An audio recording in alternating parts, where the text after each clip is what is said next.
Alam nyo ba ang contact number ng Panginoon? Meron pong cellphone number or phone number ang Diyos.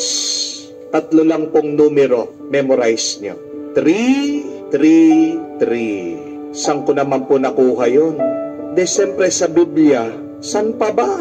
Basahin nyo man po. Jeremiah chapter 33 verse 3. Ano po ang nakasaad? Napakaganda po. Ang sabi po ng Diyos, call on me and I will answer you. Hindi po ba yan ang contact number ng Panginoon? Tumawag kayo sa akin at sasagutin ko kayo.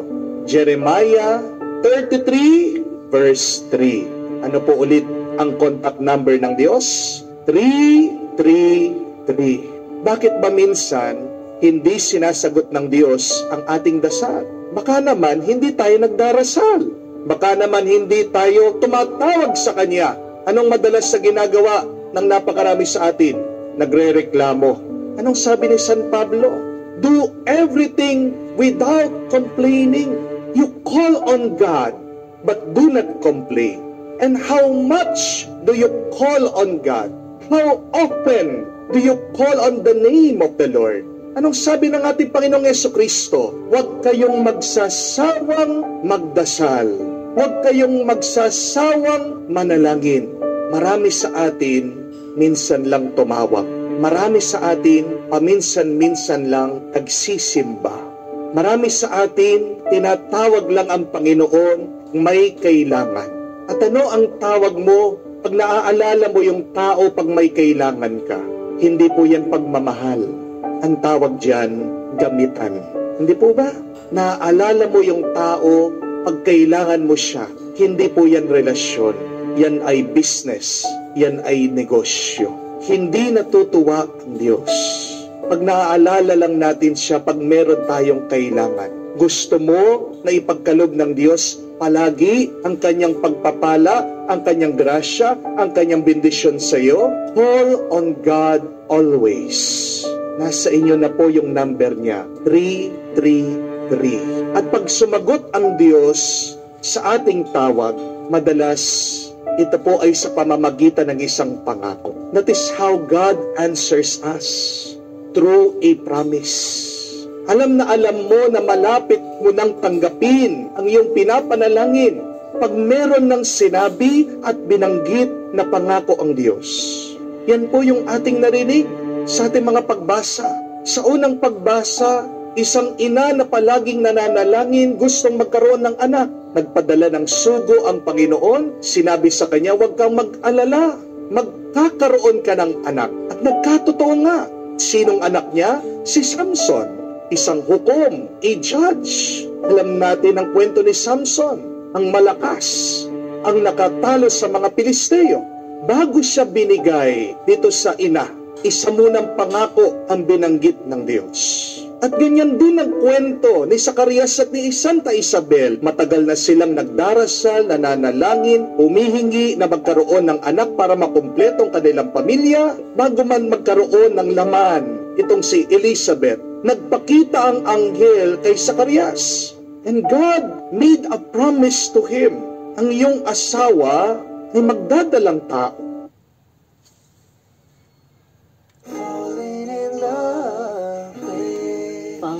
With the new richer taste of Cadbury. At hindi lang yun. Ang kanilang anak ay magiging marangal. Ang kanilang anak ay mauuna, maghahanda sa dadaanan ng Panginoon.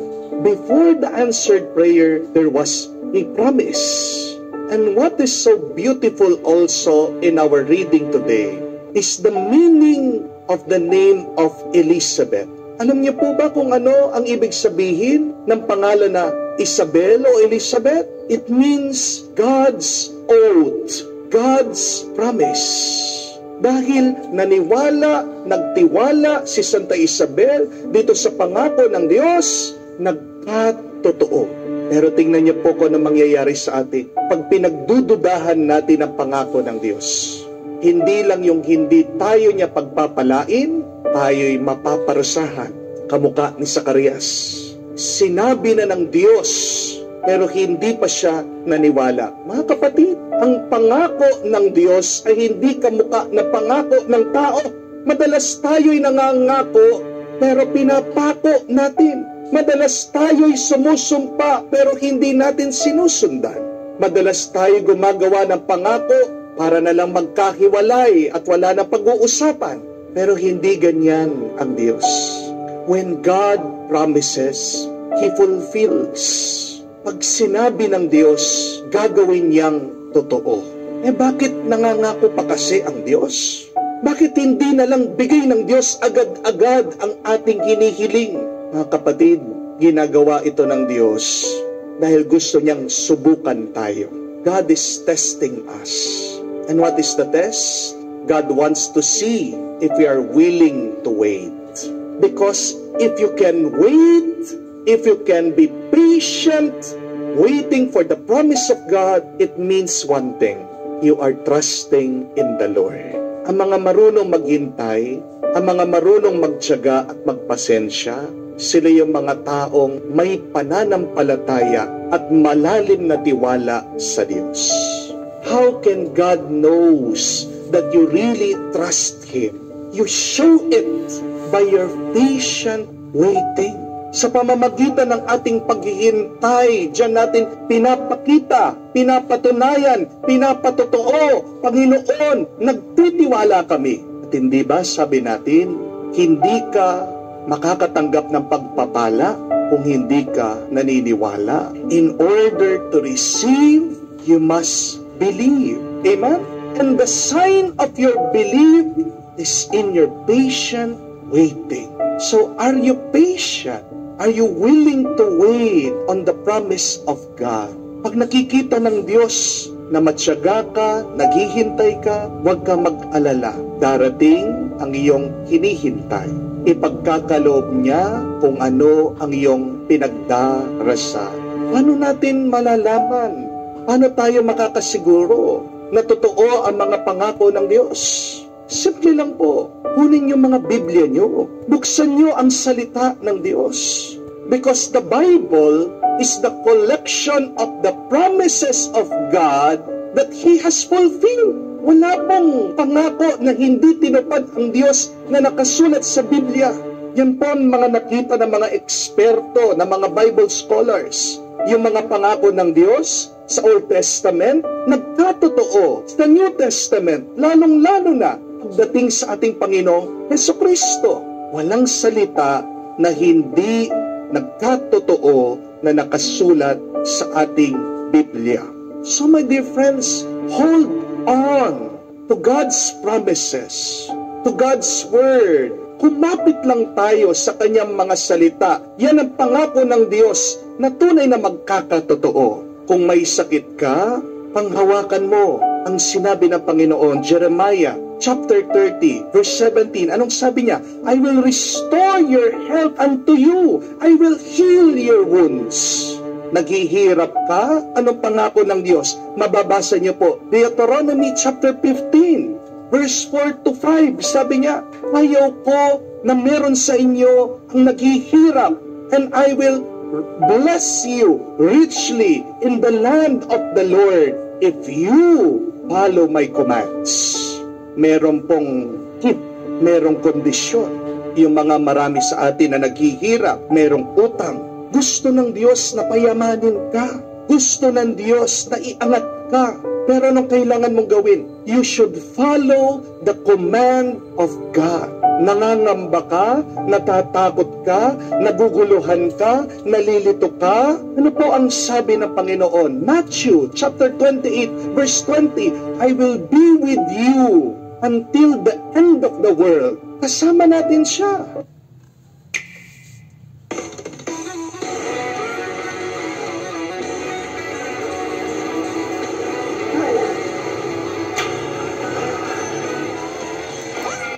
Hanggang magunaw ang mundo. Ano pang kakatakot natin? Marami sa atin dumaraan ng lungkot. Ano po ang nakasulat in Revelations? Sabi niya that God will wipe away every tear in your eyes. God will stop your mourning, your crying. Ang Diyos mismo ang magpapatahan sa atin. Ang Diyos mismo ang tutulong para hindi tayo umiyak. And that is written in the last chapter of the Bible. And that is a good news.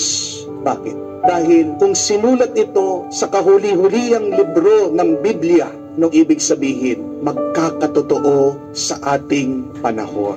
Mga kapatid, kung tayo po ay nalulungkot, kung tayo ay nawawala ng pag-asa, buksan niyo po ang inyong Biblia. Magbasa kayo sa salita ng Diyos. At yan po, lalakas muli ang inyong loob.